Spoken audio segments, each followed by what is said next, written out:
Hello, welcome to this Growth Festival talk on how to pitch like a PR pro. My name's Maisie. I'm a digital PR consultant at Digital Ethos, and I'm joined today by Sam.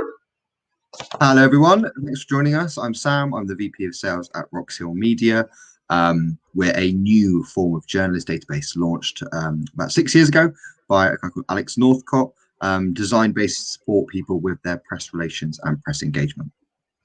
Brilliant. So we've been using Roxhill for a little while at Digital Ethos, and we've been really enjoying getting to know it and using it for our clients. So a couple of clients I work with. So I work with Earthly, who are a business that help other businesses to become climate positive. I work with The Facelip, a really exciting new lifestyle brand that have created a unique face covering that can be worn around your wrist as a bracelet when not in use. Really great. And I also work with a health and fitness marketplace called World, who help people on their fitness journey. And these are all clients who have benefited from using Roxhill. So, I love Sam. No, that's great. I love it. What a brilliant list of clients. What we do, so how we've basically helped you with the sort of clients, what we provide is kind of obviously access to journalists. There's a plethora of journalists across the world, and we have about 200,000 individuals that we've kind of researched. We understand their role within the publications, their contact information, but we also try and shine a light quite heavily on what interests them. What's driving journalists that write for the Times, the Telegraph, or trades or blogs, for example. Fundamentally, that's what we've done to reshape this market, showing people who are interested in mental health, in fitness, for example, in environmental stuff like you mentioned is a huge driving one as well. Yeah. And more we're finding that journalists aren't falling into these really simple preconceived ideas of I'm an energy writer, so I just write about energy.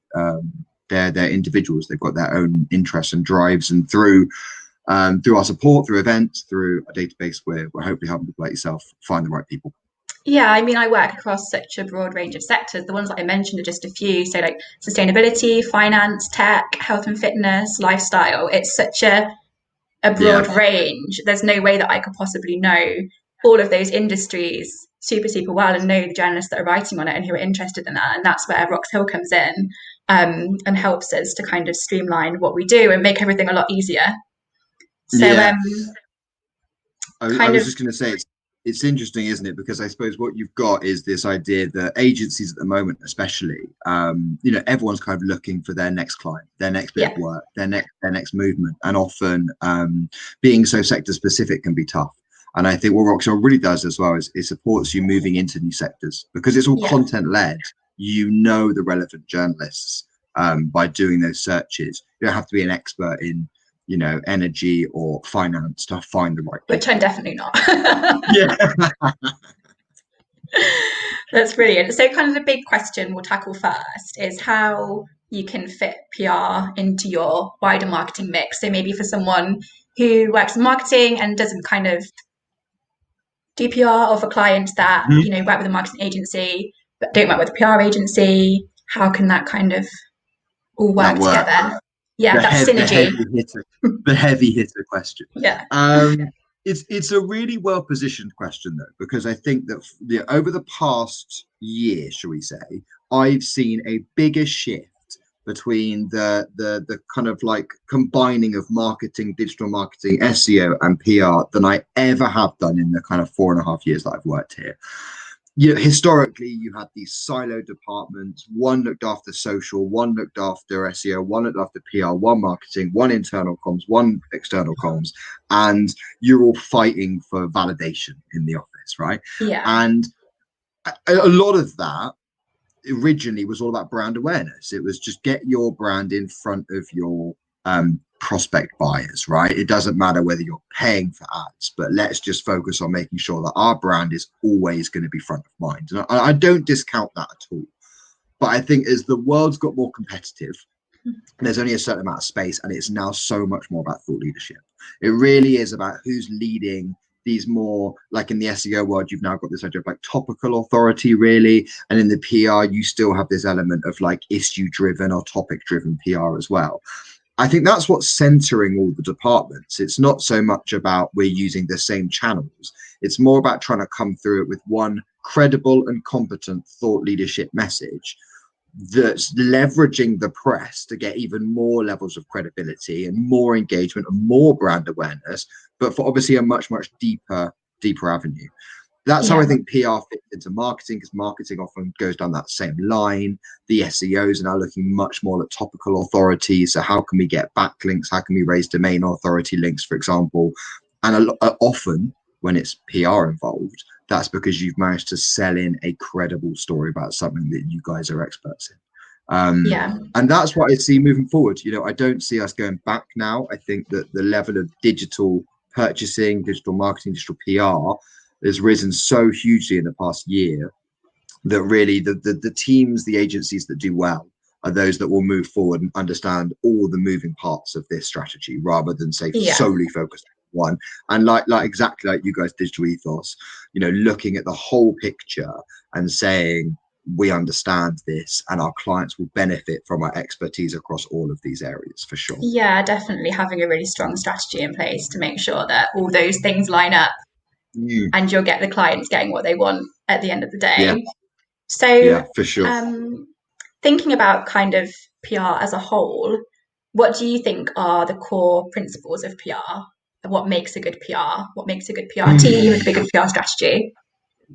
The dangers here of saying what makes bad PR. I'm going to stay away from that section. So really important to, I guess, outline first of all. I'm not a PR, right? Yeah, I obviously work at Roxhill and have a unique position that I'm able to interact and engage with PRs every single day, who are lovely, by the way. we are. In in numerous sectors, businesses, and agencies, right? So I don't necessarily do those selling approach to myself as a journalist, but I hear from PRs every single day about what makes it easier and more difficult. And I also hear from journalists as well through like webinars and all that kind of engagement. And I think fundamentally it does come down to two core points, really. It's, knowing your journalist from top to bottom, and then Yeah, knowing your story and being and being confident that it's an actual good story. yeah, And I think the idea of knowing your journalist, you've got to remember, again, you're not the only person reaching out to this journalist, especially if you're doing a national sell-in, whether it's digital or print. You need to know what drives their interest, really. You can't just be sending them a product information or a feature information and not make it relevant to them at all as an individual. yeah, because they're just going to delete it. That's exactly They it. And, get and you thousands know, of I emails a day. honestly, I was going to say we did a webinar, I remember, before lockdown, and it was with a tech writer at the Telegraph, and he'd gone away for something like 3 weeks, I think, to America, had come back and had over 10,000 unopened emails in his inbox. So Wow. that's the That level of fills me with competition. anxiety, just the thought of that. Just the thought, right? I think you probably went select all and delete, to be fair, just Yeah, to save probably the best hey, approach. I think so. Um, so what we've done at Roxhill is try and overcome this as a core part. Is so we've looked at the journalists' profiles and we've said, an email address and a phone number and a job title isn't enough. We need to know what are their articles about. So we feed in the articles from the NLA. What are their Yeah, social direction? What are they tweeting or Instagramming about? And all of this starts to build a much deeper picture, as well as doing loads of interviews and webinars. So all of a sudden you're approaching a journalist knowing that they've tweeted your brand in the past week, or they've tweeted a certain hashtag 5 times in the past month, for example. yeah, I mean, that their most written about topic is maybe the travel industry or environmental awareness. And that then creates a much more humanistic view of that journal, and allows you to feel more confident. yeah. I think So I it's think that's, about remembering that they're a person doing their job as well, yeah, and they've got their interests. And as we've spoken about before, like nowadays, people's job titles don't necessarily reflect what they're writing about. yeah, yeah, It's so, their job title could be really, really broad, but what they're writing about could be a really niche subject. And so that works for and against PRs. So it could be that they don't actually cover the topic that you're trying to pitch to them, or yeah. perhaps you wouldn't realize that they're actually the person that is most interested in this very niche topic that you're writing about. They're the person that you need to send your story to. That is exactly it. I mean, I've always, since I've joined, found hilarity in the idea of being a lifestyle writer, and that is not knocking lifestyle writers one bit. But the range of things that you could write about as a lifestyle writer. If you're interested in celebrities, you could write about that. You could write about health and fitness. You could write about your work. You could, anything really that drives that individual can be written about as a lifestyle writer. So they're a classic Yeah. example where you probably got 1,500 lifestyle writers in the UK, and I bet no two are the same. Yeah, I think as well. We have a tool where we have inbound journalist requests come through, Mm. and quite often we get them through that will just be so niche. So I had one the other day, and if they were looking to speak to anyone who had a pet camel, and I thought I that's think, insane. Like, no, surely no one's going to reply to that. But then, I could be in a position in a few months' time where we've yeah, onboarded a client that has a specific interest, not necessarily camels, but it is really niche. And, yeah, having that in the back of my mind, oh, I remember that journalist was once looking for this really niche thing. It's yeah.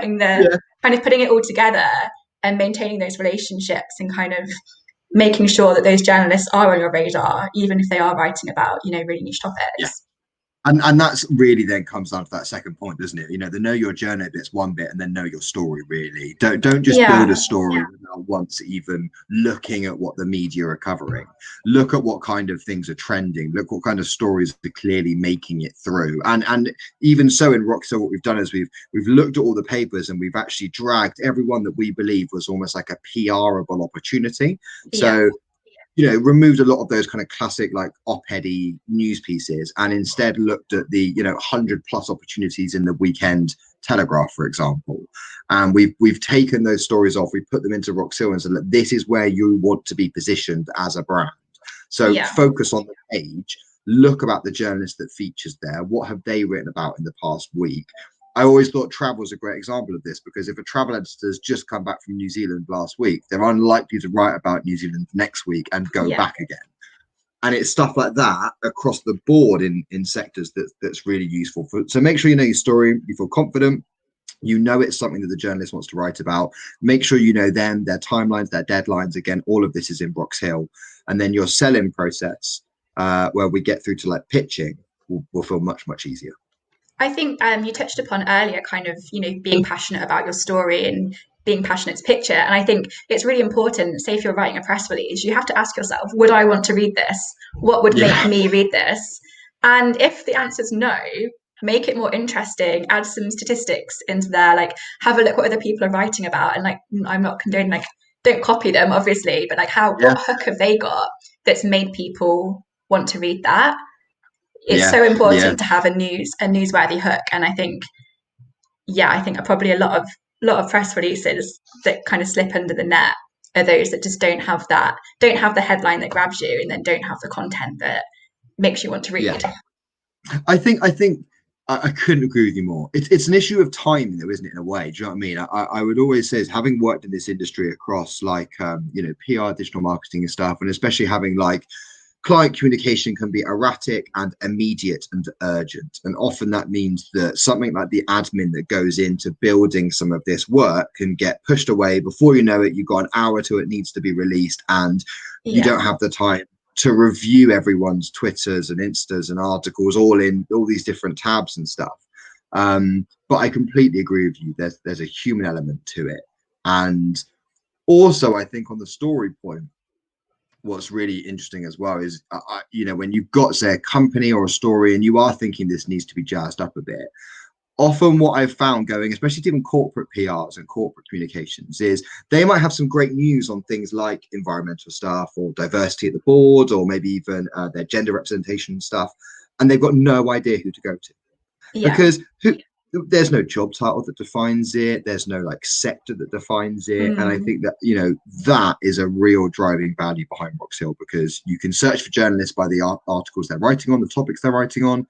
There's 2,000 you can pick from, ranging from arts to finance to property to travel.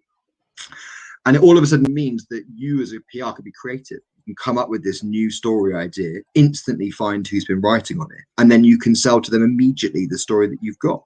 And there's no yeah. other platform that enables that. And I think that's really what's Yeah, groundbreaking. I think the great thing as well is that you can save all of that information, so you can make your own list. So maybe journalists that you've reached out to on a certain topic, but they're not interested in covering your client or your story at the moment.